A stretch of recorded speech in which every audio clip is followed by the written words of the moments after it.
ఎవరైనా స్త్రీ ఆన్లైన్ వేధింపులకు గురైతే ఇమీడియట్గా సైబర్ క్రైమ్ పోలీస్ స్టేషన్కి వెళ్ళి రిపోర్ట్ చేయండి. అలా కాకుండా కొంతమంది స్త్రీలు పోలీస్ స్టేషన్కి వెళ్ళడానికి భయపడుతూ ఉంటారు. అలాంటి సందర్భంలో దానికి ఒక వెబ్సైట్ ఉందండి, cybercrime.government.in వెబ్సైట్కి వెళ్ళండి.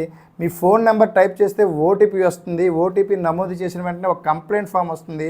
అందులో జరిగిన విషయాలన్నీ కూడా మీరు నమోదు పరిస్తే మీ దగ్గర ఉన్న ప్రూఫ్స్, లింక్స్ కానీ స్క్రీన్ షాట్స్ ఉంటే అప్లోడ్ చేయండి. మీ యొక్క డీటెయిల్స్, ఒక మైనర్ కానీ లేకపోతే ఒక అమ్మాయి డీటెయిల్స్ కూడా పోలీసు వారు బయట పెట్టరు. అప్పుడు ఆ వ్యక్తిపై ఎఫ్ఐఆర్ నమోదు చేయబడుతుంది section 67 of information technology act కింద. ఒకవేళ సదరు వ్యక్తి నేరం చేసిన కోర్టులో నిర్ధారణ అయితే 3 సంవత్సరాలు జైలు శిక్ష, 5 లక్షల జరిమానా పడుతుంది. ఇదే నేరాన్ని 2-3 సార్లు ఎక్కువ సార్లు చేస్తే ఖచ్చితంగా అతనిపై 5 సంవత్సరాల జైలు శిక్ష, 10 లక్షల రూపాయల జరిమానా కూడా పడుతుంది.